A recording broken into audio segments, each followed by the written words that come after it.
Prinsipnya sudah sekian lama kita bergulat untuk menggali kebenaran material, untuk menggali alat-alat bukti, untuk menguji alat-alat bukti, saksi, surat, dan lain sebagainya, termasuk ahli, termasuk juga keterangan terdakwa. Maka saya kira segalanya kita serahkan sekarang dengan kearifan jaksa penuntut umum dan majelis hakim sebagai lembaga negara yang ditugaskan negara untuk mengawal keadilan. Jadi kita berharap JPU itu bisa menghitung fakta-fakta yang ada di persidangan dengan apakah peristiwa itu memang benar atau tidak.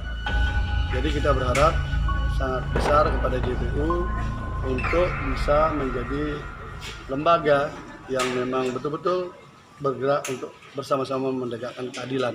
Tidak sekedar mesin penuntut umum dan juga hakim pun tidak sekedar menghakimi, tetapi dia menjadi sebuah bagian untuk munculnya keadilan.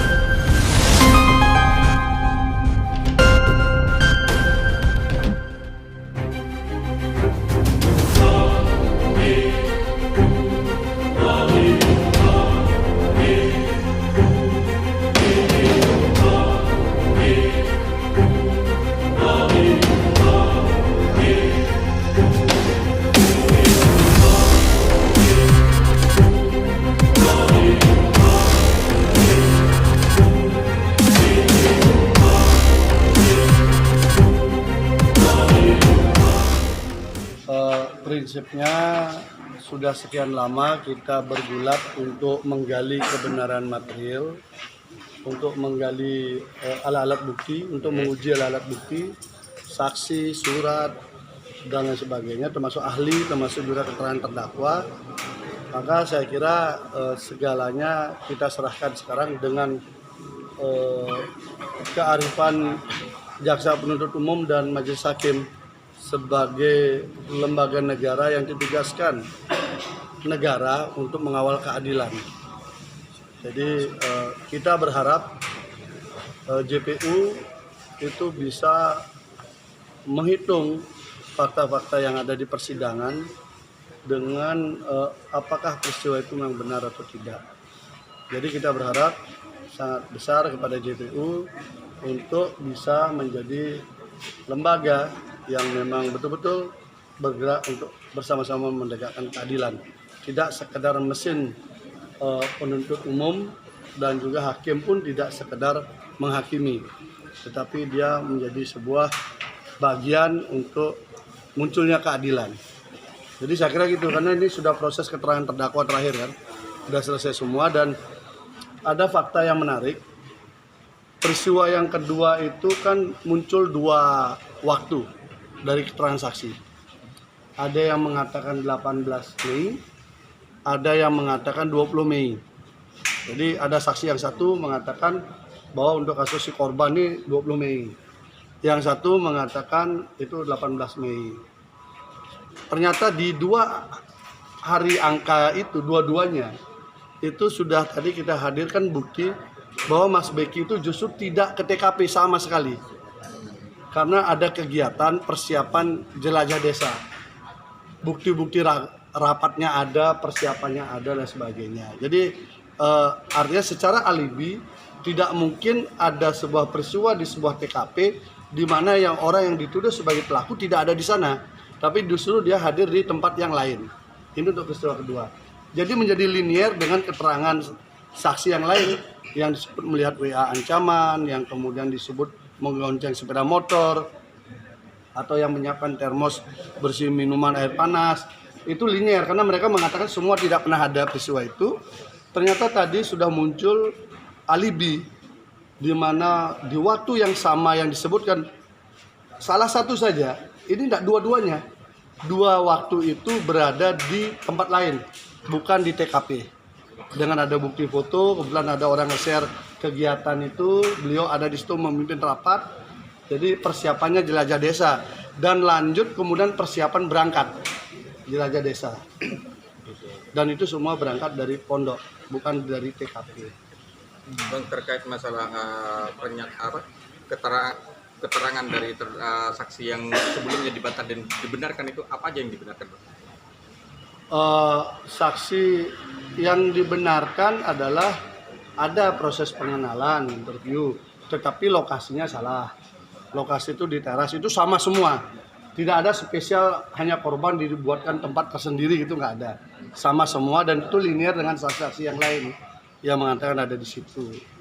Kemudian proses bahwa ada pernah didatangi orang rame-rame itu memang betul, tapi konteksnya adalah konteks organisasi di mana ada gerakan yang ingin menumbangkan beliau untuk berhenti menjadi ketua umum OPSID, organisasi pemuda Sidikiyah.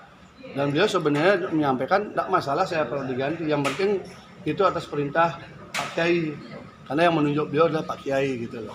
Jadi posisinya di sana, dan beliau menyampaikan bahwa nama-nama beliau memang ditempatkan di berbagai lembaga maupun di berbagai usaha, tapi beliau tidaklah fokus di usaha itu ataupun di lembaga itu, termasuk di IMQ maupun MQ gitu.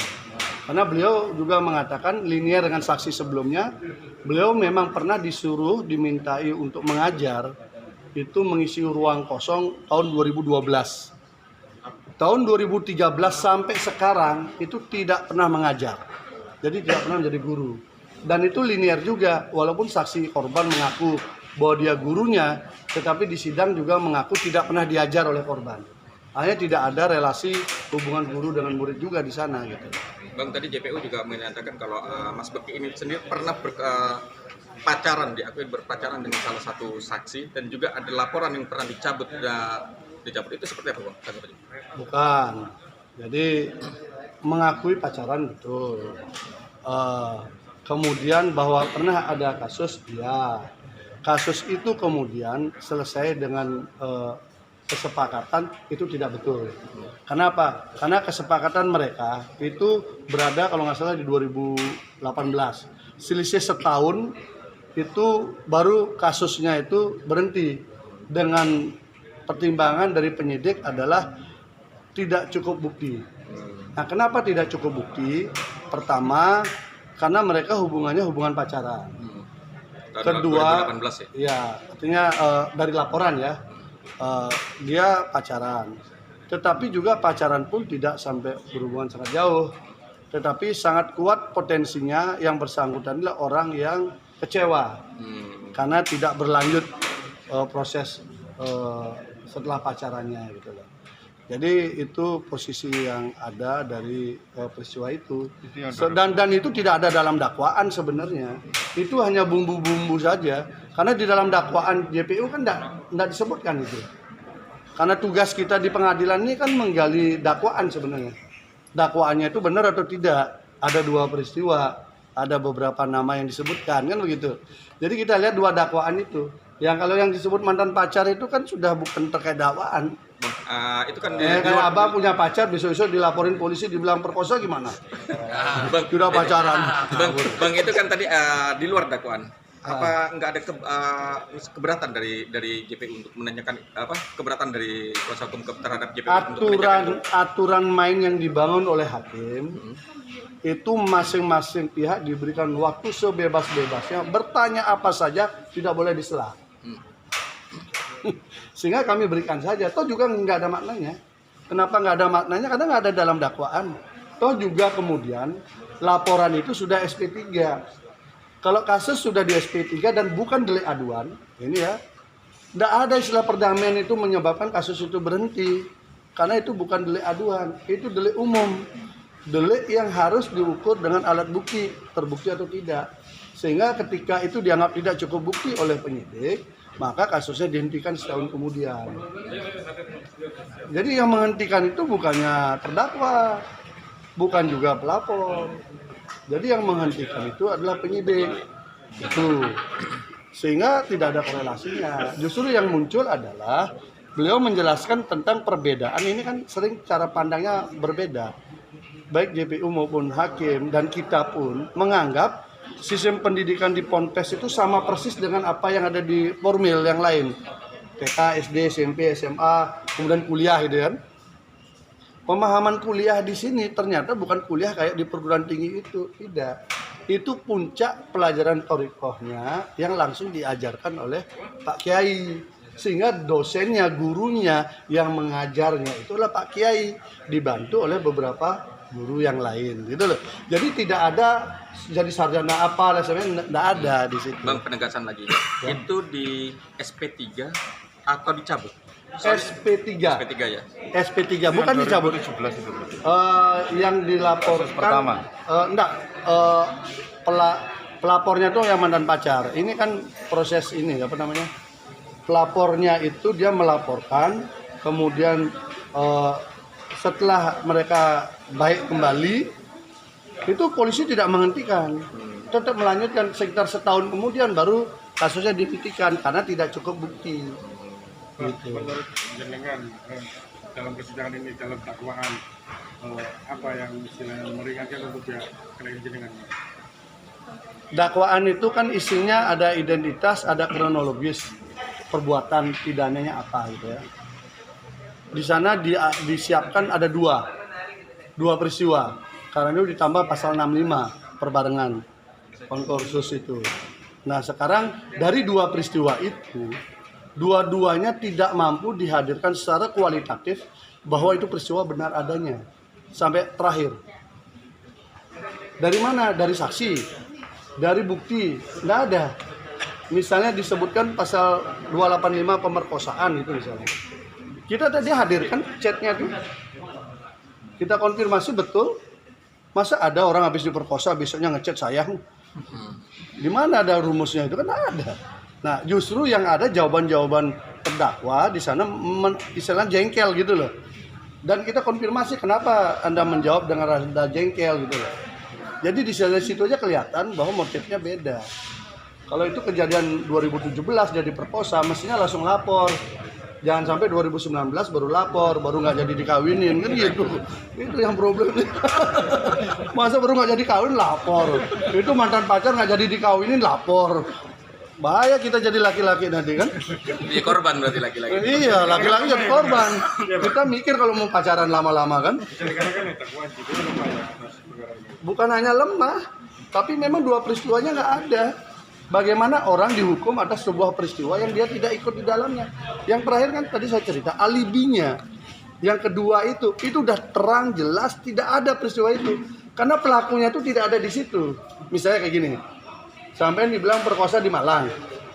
Pada saat hari yang sama sampean bisa buktikan sampean itu ada di Banyuwangi. Bagaimana sampean bisa memperkosa orang di Malang sementara fisik Anda itu ada di Banyuwangi? Kan tidak mungkin. Dan itu ada fotonya, ada foto dia memimpin rapat, tanggalnya juga ada. Nah itu.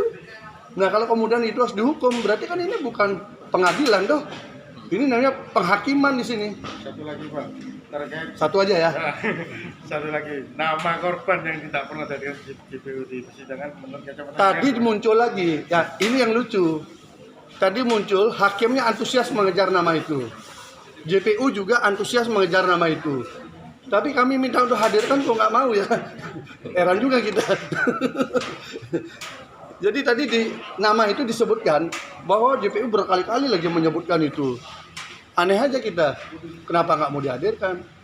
Hakimnya juga satu hakim anggota antusias menjawab soal itu. Ya istilahnya untuk membuka kotak Pandora ini. Antusias mengejar itu, tapi nggak dihadirkan juga di sini. Aneh kan?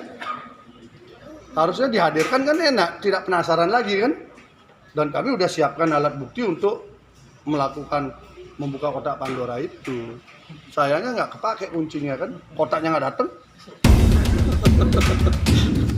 Gitu.